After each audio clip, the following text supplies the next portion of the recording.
spent a good 2 hours last night going over this with literally a wax rag, Q-tips, and a toothbrush to get into all these little nooks and crannies. Very pretty looking. I love these radios. Again, I don't know if it works or not because the cord was hosed. And I don't think I've ever worked on this model before, so I'll be curious to see what it looks like once I get this back cover off. Okay. It's not exactly rocket science. We've got basically a 5-tube chassis. It's a compact chassis. Converter's going all the way across. I guess they had to do that. And I think that I'm going to have to remove a couple of bolts up here to get that chassis out, because I think that speaker is attached to the front of the case. Got 2 bolts here. It looks like there's a tube that's come out of the socket back there. You can see the pins sticking up in the air. I don't know how you do that. What I'm hoping is that there's not some weirdness when I take, because I can't tell if there's a, oh well, let me stop talking to myself. I think I can figure it out. Okay, so I was right. It was attached here and there as well. And at first I thought this was going to make that come off, but it goes through this rivet. And I'm not going to take the clock out because that would mean desoldering all the wires and pushing the clock out through the front. Because I've cleaned up the cabinet so perfectly, there's no need to, you know, take this all apart. It looks like there's a few bolts that hold this bottom on. Let me take a look. This looks like aluminum. Maybe I'm wrong, or it's very clean. Well, I have to admit, this is a semi-annoying design. Like, all that crap is attached to the bottom cover, so you now have even less room to work. It is virgin, meaning no one's been in here. These are all original Zenith components, and I'm not surprised. Zenith was, in my opinion, a very good manufacturer. It made very reliable electronics. And this is as expected for a Zenith. It is a floating chassis set. We have this capacitor that goes to this lug here, which is the ground chassis. And that's important because that means that will effectively prevent you from getting the full amount of juice that could potentially come out of your outlet. I'm going to bet it still works too. Most of these do. So I cut the rotten cord off. I'm going to attach some death wires and see if it has life. Alright, so here we go. And by the way, I do not recommend, in fact you should not do what I'm about to do, which is, as I alluded to, I have my quote-unquote death wires that I attach. I've already got it turned on, so I don't have to touch anything. Let's see. Does it turn on?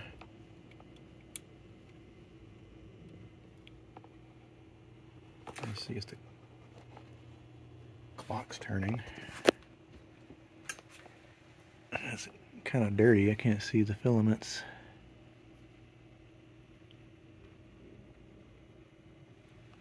I don't see any filaments. Interesting.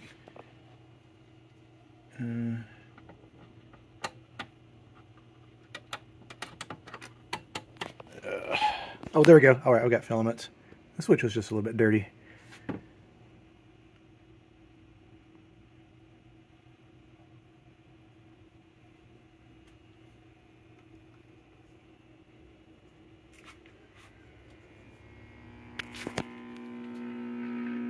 Okay, it does not work. I ate my own words. The filter caps are bad, which is these guys. And there are 2 values. I'm trying to remember. I think it's a 60 and a 20. Yep, 60 and a 20. Bigger one is square. Alright, so I'll need to replace those 2 guys bare minimum for it to do anything. Oh boy, is this going to be tricky. Here's the underside. And let's see, let me get my flashlight out so I can tell which side is what. That little embossed shape right there, I know you can't see it, that's squared. It's our 60, and that automatically means the other one's 20. To fit these new caps in here is going to be problematic. I was going to replace the 60 with the actually 100 microfarad capacitor, but I think I'm going to go the other way. I'm going to make it a 47 microfarad capacitor. It's much physically smaller, and I might be able to squeeze these in here, but it's going to be very tight. Okay, well that was a little sneaky, but I was able to get them both in there. There's one you can barely see. You just have to have to find room for them. So now that I've done that, there's a better chance that it'll work. No guarantees. Actually, I had to put a slightly smaller microfarad cap in for the second one. I put a 15 versus a 20. It doesn't matter with these radios that much, really. You can stick just about anything in them and it'll work. So far, nothing's blowing up, so that's a good sign.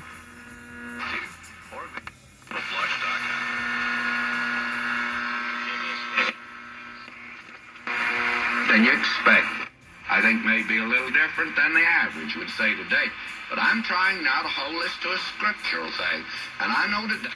Man, I moved away from the South 25 years ago. I used to sound just about like that. I mean, I wasn't a preacher or anything, but I had that accent. And people would have to ask me to repeat myself all the time. They say, what'd you just say? You know, like I was speaking a foreign language, so I had to tone it down. So now when I go back home and visit my parents, it comes right back. And for a few days I'll come back and people will be like, what happened to you? It's like, I'm a native southerner. I was visiting my family. Anyway, we need to replace the rest of these capacitors. There's 3 that need to be replaced. These orangish paper looking guys. The most important one is this guy I just mentioned. That's the chassis cap. And we need to replace that with a much smaller value and a much different kind of capacitor. I like radios like this. It uses very little parts. I mean, it's not the parts, it's the labor involved, but the labor's not too bad either. If I was just restoring this straight up as a radio, 30-minute job, but we're going to add audio input to this guy too. So let's replace these 3. And then we need to clean the volume control. Might need to clean some tube sockets. It seemed like there was some bad contacts. Okay, so it's all recapped. Here's our oh so important X2, Y2 across the line 0.01 microfarad rated capacitor, which is going to drive down the amount of current getting to that metal chassis significantly. Now, what I need to do is, even though the tuning is overall turning smoothly, this is supposed to be a vernier tuning, meaning this will have like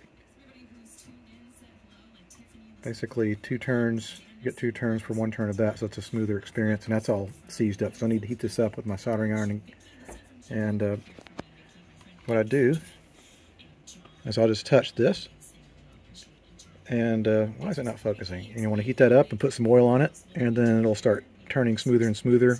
You'll just keep on doing that until you work all that old oil and grease out of there. Alright, well, that thing is stuck. I heated it and heated it and heated it and heated it. So whatever, it's just going to be a regular tuner. Big whoop-de-doo.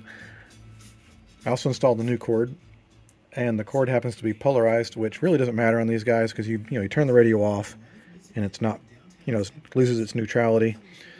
It doesn't matter anyway because also we have that little capacitor going. But if you put a polarized plug on this, you want to make sure that it's neutral when it's on, because that's that's going to be the clean side, meaning you're not going to have if it's the grounded side is grounded, then the radio reception is going to be cleaner sounding. So you want to make sure you get that right as far as polarization. It has nothing to do with safety.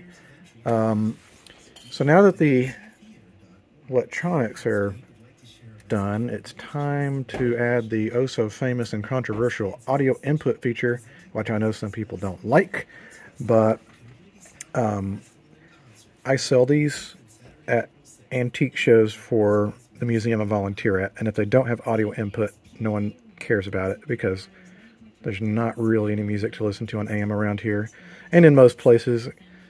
And I don't know, I'll be honest, there's a lot of nasty there's a lot of nasty stuff on AM these days. Some of those nasty talk shows and the most vitriol-filled shows.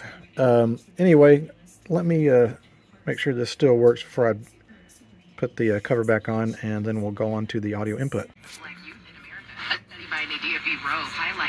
Sebring tomorrow against the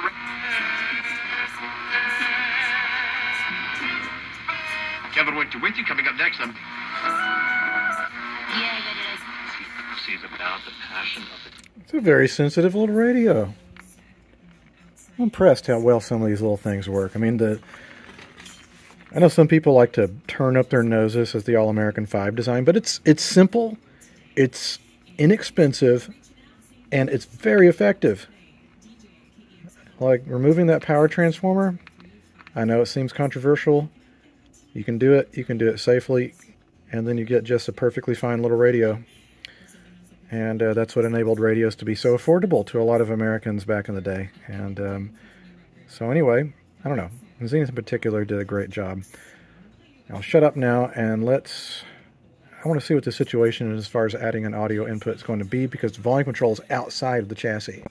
Alright, so I'm going to add the audio input feature, and that means we're going to attach leads to the volume control. Looks like there's this little cardboard sleeve. I think I'm just going to remove the volume control. Just going to loosen it up. That sleeve will come off, and I'll be able to take a look at the leads, because we need to attach to the top and the bottom of the volume control, and I need to know what the top is. And I'll explain that as soon as I get this off. Okay, so I loosened that up, and basically the leads that are on either side are your top and bottom, and I'm looking, there's a kind of a gray and a black. I'm assuming gray is our top and the black is bottom. I'll find that out very shortly. I'm also going to temporarily detach the gray wire, because I think that's the radio signal, because we want to have a clean radio signal, radio signal free audio source for the incoming auxiliary input. We're also going to need to attach a switch wire there, so that we can turn the radio signal back off and on in case someone wants to listen to the radio when they're done listening to their Bluetooth. It's pretty basic. Alright, color me surprised, I was wrong.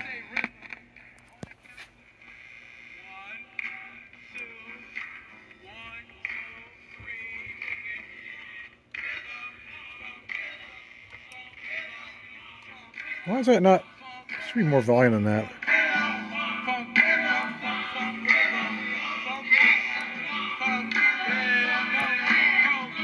Well, I also have not cleaned the volume control. It could be something.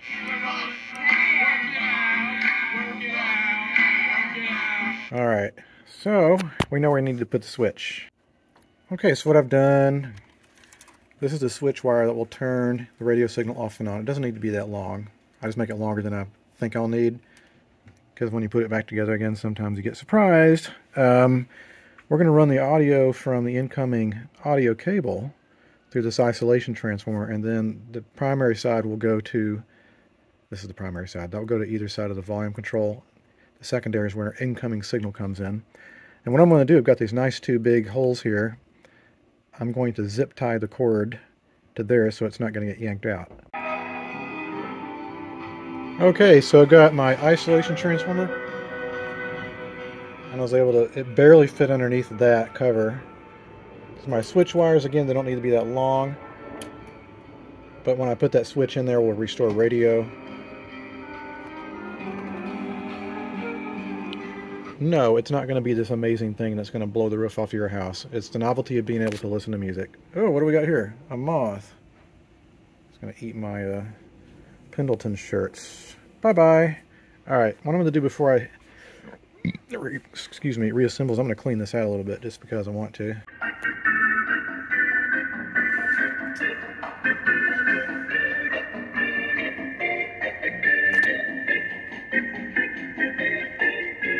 Alright. Oh, this guy cleaned up pretty well, and it doesn't sound half bad for what it is. That said, I think people that are going to get this are not going to buy it for the sound. They're going to buy it for the look. So it's pretty stunning looking, I must say. At least I think so. I forgot to film some parts of this episode because I don't know. This is the season of mass manufacturing mode for radios because we have a bunch of shows coming up, including an auction in August. I'll just say look up Radio Day by the Bay. It's happening. Some of the radios you've seen here are going to be featured, and you can bid and help out the museum. All right, everybody, thanks so much for joining until something comes across this workbench, which is probably in a matter of minutes. I'll see you guys next time.